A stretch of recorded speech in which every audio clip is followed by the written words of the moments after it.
Well, one of the times I heard you talking to somebody about the soul, and you say that some people can lose their soul, which means that they're no longer connected to the soul realm. So, what exactly is the soul, and how is it different from the spirit?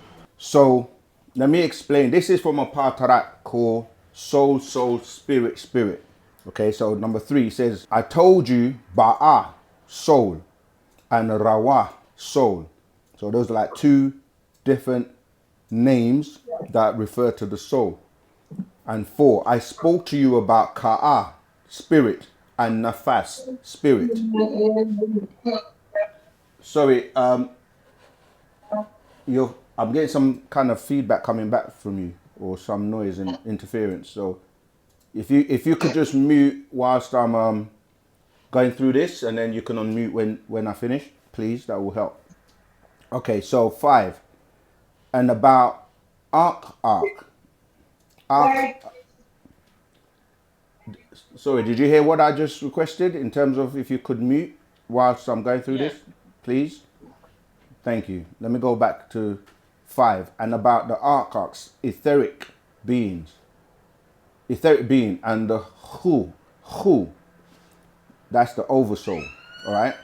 So, and you ask again about these parts of your existence. So you exist, and you have these different parts as soul, soul, spirit, spirit, etheric being, and the oversoul. The who, the over being, par arch, the etheric being, par ba'a, the creative is expressional being, 4, and par rawa, the breath of the living being. And it says, then you have par ka'a, the exoplasmic being, 6, par nafas, the living being, and 7, par khatat, the physical being. So you're made up of these different parts of you, right? Now, when you say, what is the soul? It's the same essence, right? That if you have, okay, so let me go back. So you have the different realms. So that's telling you that you're composed of these different elements. But there are realms where the fourth realm is called the third realm is called the soul realm. And then you have the fourth one called the mental realm. So you got the physical, then you have the spirit, then you have, as I just mentioned, the soul, and then you have the mental, and then you keep going up 9 levels in terms of ether and etheric. So in order to be able to interact with these different realms, you have to also have something that connects with them. So that's why if you have a soul, you will connect to that soul realm, because the reason people in the physical or the lowest realm can't vibrate or move or have certain emotions is because they don't have that within them that connects with that realm known as the soul realm. You said, what's the difference with the spirit? The spirit is existing, but on the lower realms, so that when you leave here, the spirit helps you to propel or carry your spirit further to go to the higher realms. So everything that exists vibrates, and that relates to energy in terms of trees, rocks, animals, etc., that they vibrate on the lower vibrational frequencies. Now, if you have a soul, then you can tap into the soul realm. Everything has ether, but they're at different levels. The higher ethers, which the highest is known as the nine or the ninth ether, that's you can tap into the lower levels of ethers if you're, like, for example, you can tap into the fifth, sixth ethers if you're Caucasian or Adamites. But to tap into the higher ones, you have beings like the Dravidians, or what we call You know, the Denisovan and the Homo Florensis, they can tap into the 7, 8.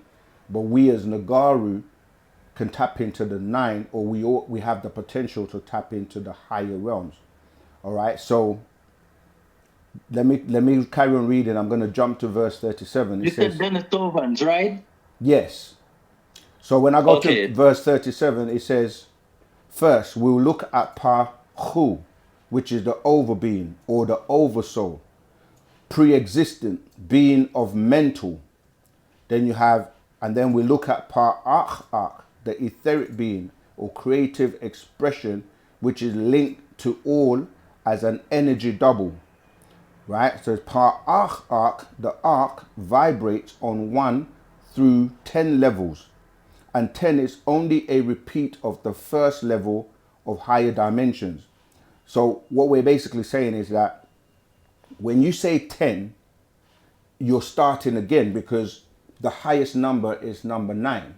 So when we say ether, we say 9 ether, but within each of these realms, you have many subtle vibrational rates within them too. So when you get to 9, it starts again on a higher level to 10.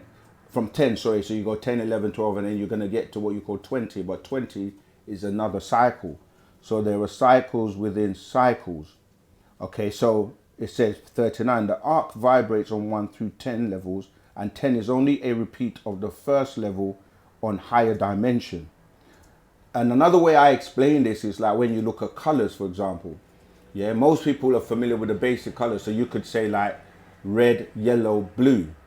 And then you can go up all the way, if you look at the colors of the rainbow, to what people call the highest, which they will say is purple, which is really violet.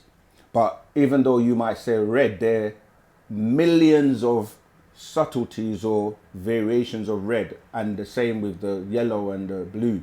So that's what we mean when we're saying you get back to a level on the higher dimension. So 10 is in fact 1 again, 41.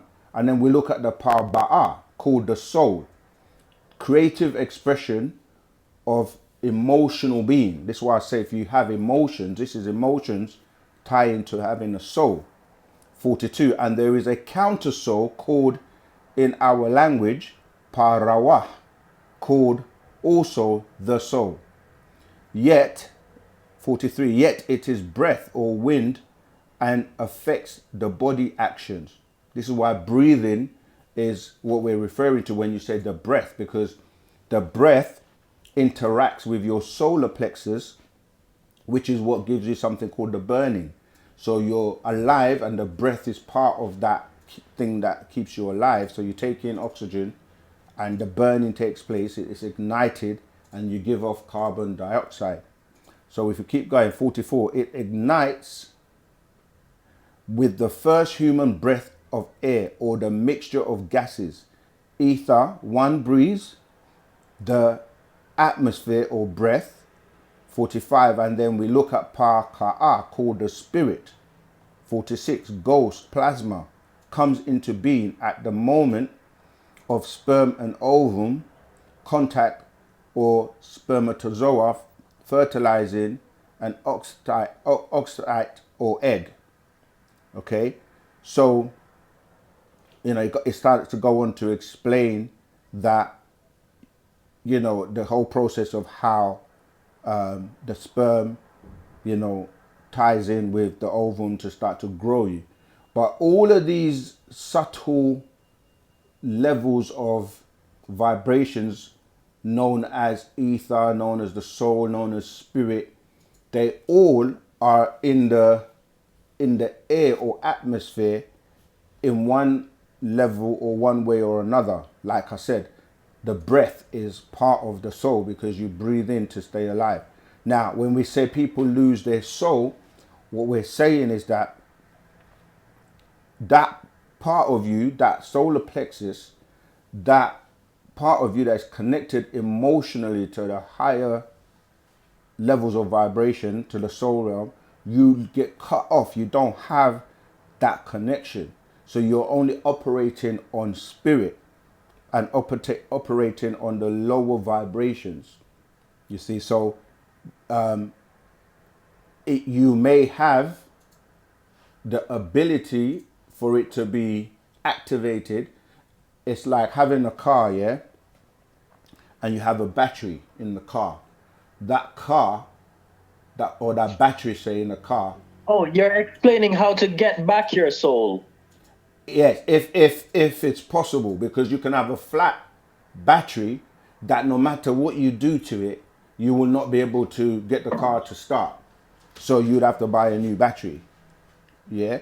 But if possible, if it's still got a bit of juice or it's still able to be activated, you can charge it up and then restart the battery. And then once you get it warmed, you know, anyone who's ever had an experience with having a dead battery, and it's you get the jump leads, as we call them over here. You connect two batteries together, so that means that another battery that's still got a lot of juice or essence is going to jump start the other one, and if it's possible it will start. Then you have to drive the car that was flat, the car that had a flat battery, you have to drive it around to get that battery to recharge or warm up. And then the longer you drive it, the more it comes back to life. I've used several examples to explain this, such as even your mobile phone with your battery, where you literally see, the meter that tells you how much battery life you've got left. And if you run to like 1% and you still have a little bit, it will still work. And then you have to plug it in to recharge it. It's the same, but that's if it's possible. If it gets to a point where that ability is no longer available for you, this is what happened when the Caucasians that mixed with animals, they forfeited the ability to connect to the higher vibrations or higher realms, because animals can't access those higher vibrations. They can access to the sixth ether, but not above. You see, so this is what happened. And the coldness where the newts, or the way your brain heats up, because when you look at how you're working, it's all about how your brain newts, or we call it nutat in our language, yeah. That mental activity. In fact, let me read that bit from where I was 47, where it says, when the sperm head is the spark, it thinks it travels in the liquid or fluids in the womb through the heat to survive, and it reached its destiny. So there is mental activity in the male sperm from the brain of the male, from being the oversoul, called synapses, brain synapses. This is it's nutat, brain newts. The thinking process started in the two testicles, parkasatwi, yeah, creates parmanan, the sperm, semen. You see the phonetically semen, liquid male seed, right? This is a divine mind at work. This is what I'm saying.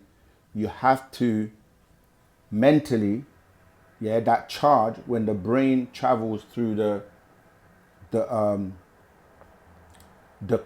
spinal column and goes. This is why everyone talks about the pineal gland, and it travels up and then it gets charged up and receives that etheric energy by way of mind, by way of the synapses, and by way of the brain newts. And to think on that level, you have, the brain soup has to heat up. And you can find in neuroscience of Wu-Sabat, you can find more information on that. That's an actual fact if you're not familiar with it.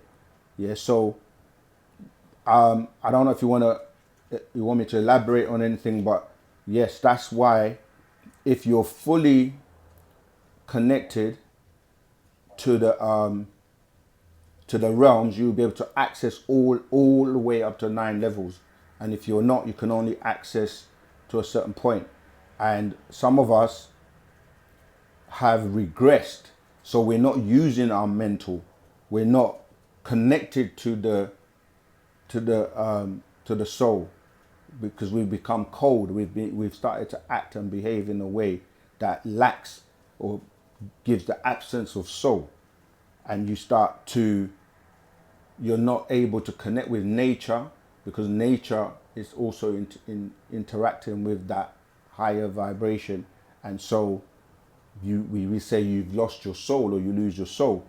Now, we are referred to as soul people because we had soul food, soul music, because of that energy, that whole vibration that we have in terms of how we're able to do certain things, which come when you look at the word mental, you see the first part is men.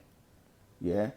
So we are referred to as the when people refer to God, Allah, these deities, they refer to a him or the gender of a male, and he's above, because the male provides the soul when you're having a child, and the female provides the spirit, but the two of them have to come together and work together, and then the higher vibrations come from, like, your ancestors and the Panatharu. They will give you, that ether.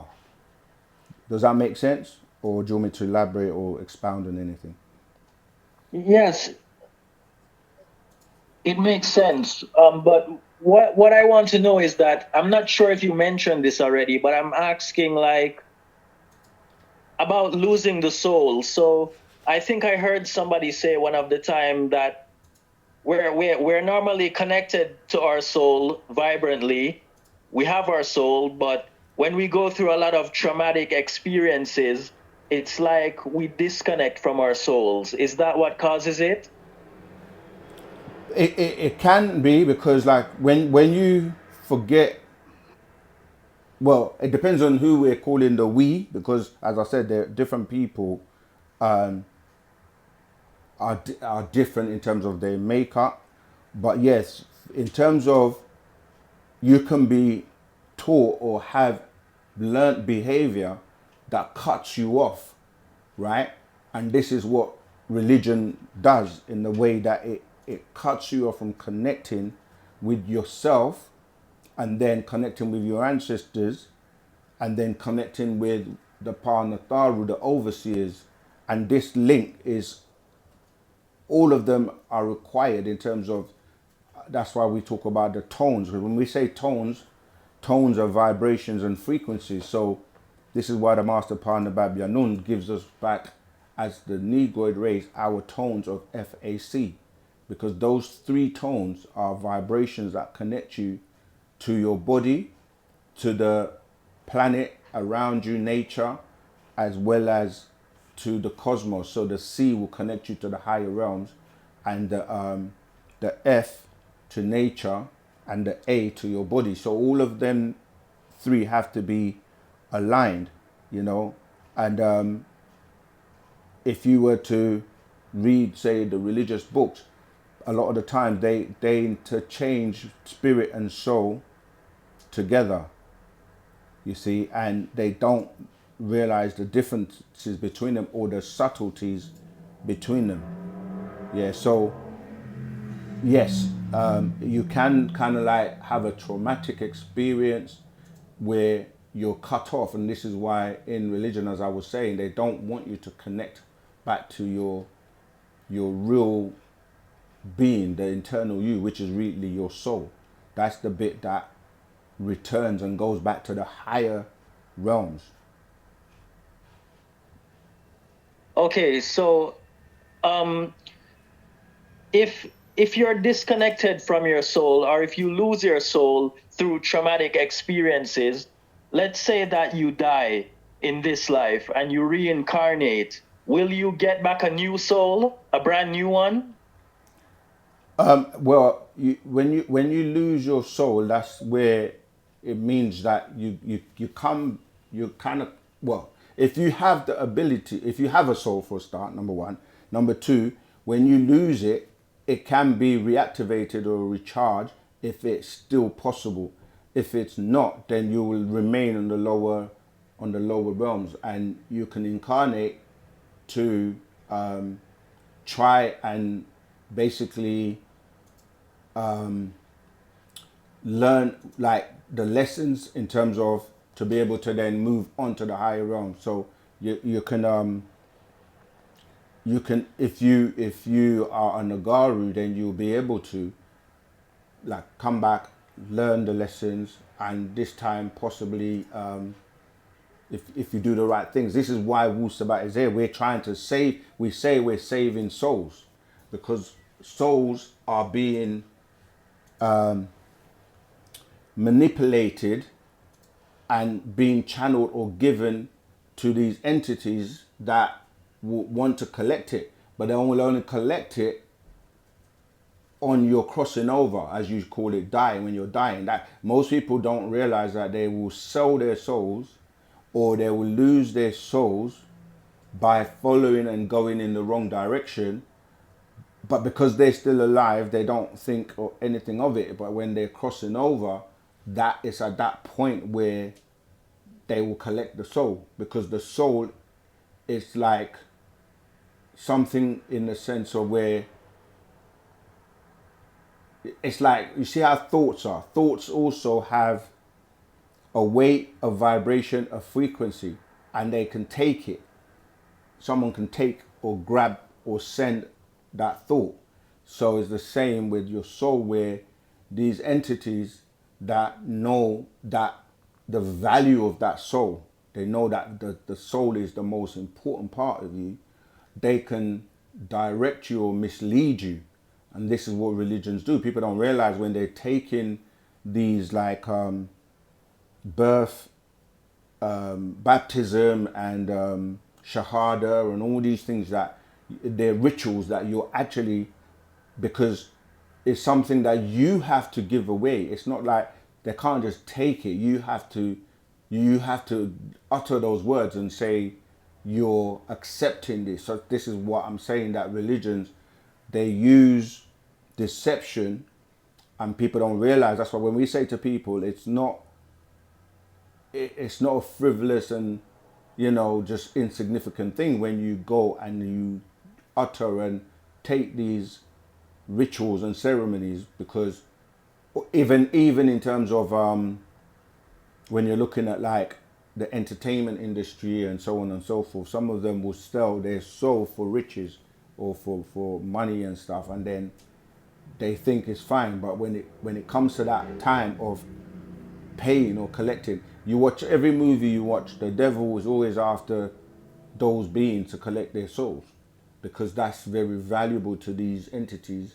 And even in the movie like The Matrix, they were kind of showing you how the humans were being produced like commodity and like a battery, like a source of energy that was necessary for them to subside off, and that's what's happening. But people don't realize how the significance or how serious it is. So Wu-Sabat comes and teaches you about your soul, the two types of souls you have, the Ba'a as well as the Rawa. And in the Bible and in the Quran, they refer to this as the Ruach, or in Hebrew and in Arabic. And then in the Bible, they just say spirit a lot of the time, because they say spirit, everything's spirit. But then there are two separate words, soul and spirit. And people mix up the two because they don't realize that you have the spirit, which is the nafish or the nafas, okay, which is, dealing with that part of you that is also important, but it's not as important as the soul. And those beings who don't have a soul, where they're not really connected to the soul realm, they don't have emotions like that. And that's why the absence of emotions, their beings, even like these entities like the extraterrestrials, the greys and certain beings, they don't have a soul. And so for them, they study those who have and want to figure out, how they can get one. But the funny thing is, those of us who actually have soul, we don't recognize the value of it. But yet there are so many entities and beings that don't have a soul, that want a soul, So Wu-Sabat teaches you about your soul. It teaches you about how to nurture it through, you know, these practices that are going to help you grow it in terms of the power of the energy that it holds. And then, yeah, it will help you when you leave here to go back to the higher realms. And if you don't have it, then you can't go, or you keep coming back until you learn and, for lack of a better word, graduate. Okay, I hope that helps. We've got another caller, so I'm going to move on. Thank you. All right, you're welcome.